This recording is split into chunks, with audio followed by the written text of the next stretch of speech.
Hey everyone, welcome back to the channel and welcome to Season 2, Week 41 of the DC Sports Digest. Had to put this video out a little bit earlier because I'm a little busy tomorrow, but doesn't really change too much because it's been a pretty busy week in DC Sports, so without further ado, let's just get started. Starting with the Nats, they had a busy week because it was the MLB trade deadline, but a couple more things to talk about first. They won the Twins series and lost Astros series, putting them at a 44-64 record. Still 5th place in the division, but they are closing in on the Braves. Not that it really matters at this point, because they were sellers at the trade deadline.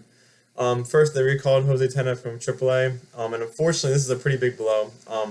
One of our best prospects, Travis Sakura, needs Tommy John surgery. So he was a potential, probably our best prospect. Another pitcher would have definitely been in the rotation, and that's just a really unfortunate blow. I really hope he has a quick but thorough recovery. And can eventually get back and be his former self, and hopefully eventually be on this roster in a couple years. Now going on with the trade deadline, we were very busy this trade deadline, obviously sellers based on our record.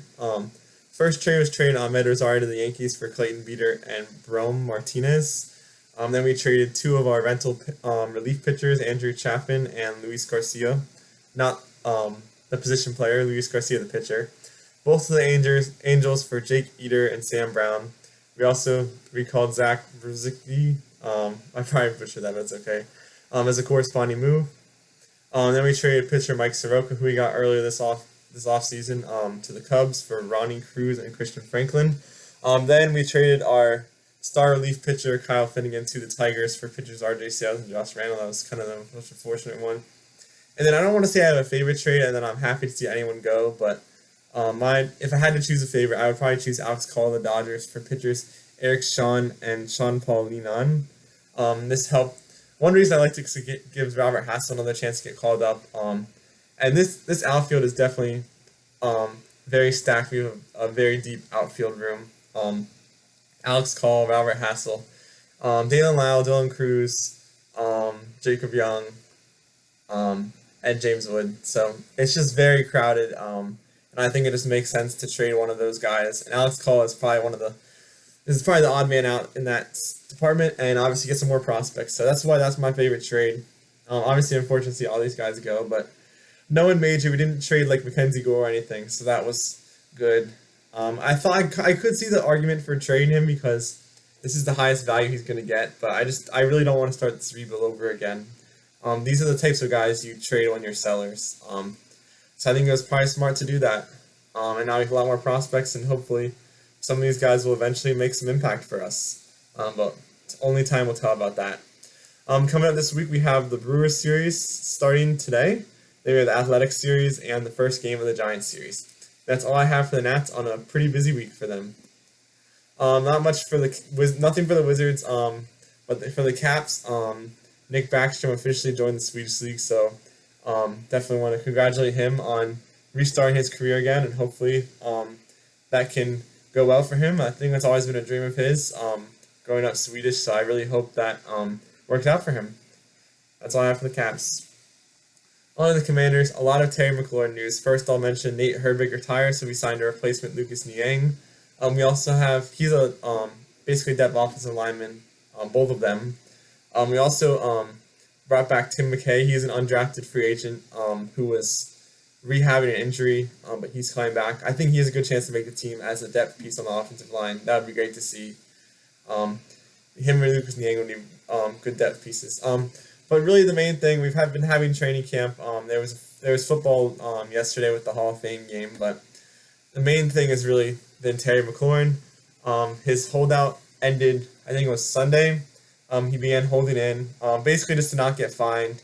That definitely did not mean they got any closer on a contract negotiation. And that led him last night to request a trade.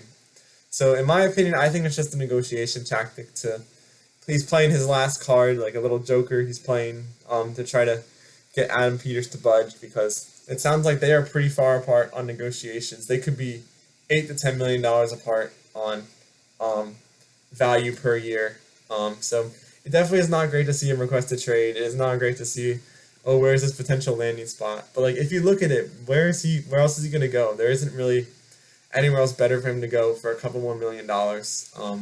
So I think this is going to get done. It may take a while, And even if as long as he doesn't get traded, he still is going to be playing week 1 because he has one more year left in his contract. So I feel like there's not too much to worry about. But I do want this to get done sooner rather than later. So it's just not a distraction and not a worry because there's no practice today. But whenever the next training camp practice is, the media is going to be swarming everyone and anyone with the Washington Commanders jersey on, asking them about Terry McLaurin. So it's just a distraction at this point, which is unfortunate. It couldn't have gotten done earlier, where it wouldn't be a distraction. But as much as it's important to talk about, we want to talk about football too. There's been a lot of training camp updates, and coming up this week there is more training camp, and also there's going to be joint practice, which is going to be the most exciting compared to. There's also a preseason game versus the Patriots next Friday, but the joint practice, in my opinion, is just more interesting. That's when you have the starters playing the starters. You're all on pads. It's real competition against another team. So I'm excited to hear all the updates about that. I'll give you guys some more updates about joint practice and training camp. And maybe I'll have a Terry McLaurin contract update. I highly doubt it, but I hope so. I hope I'll have a contract update by next week. But I will keep an eye on everything for you guys and let you know next week. That's all I have for the Commanders. Other DC sports news: DC United lost to Austin. They have an abysmal 4-7-14 record. They had this hybrid friendly tomorrow versus Ethiopia. I guess hybrid because it's like a club team versus a country. I don't really know what it was. I just found it on their schedule. So they have that tomorrow. The next MLS game is next Saturday. Mystics didn't have the best week. And also the Storm, Mercury, and Valkyries. They did beat the Sky. Sonny Citron played really well this week. They have games this coming week against the Dream, Sky, and Lynx.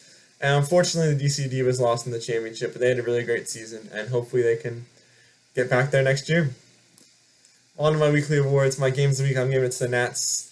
Their 2 games against the Twins, being them 9-3 and 7-2, pretty decisive games to win that series.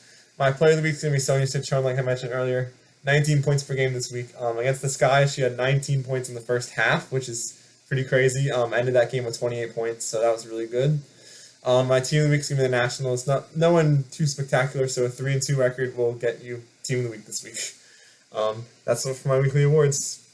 That's all I have for this video. Not too many special announcements. But yeah, check out the Instagram, and thanks for watching. Like and subscribe, and I'll see you guys in the next one. Bye.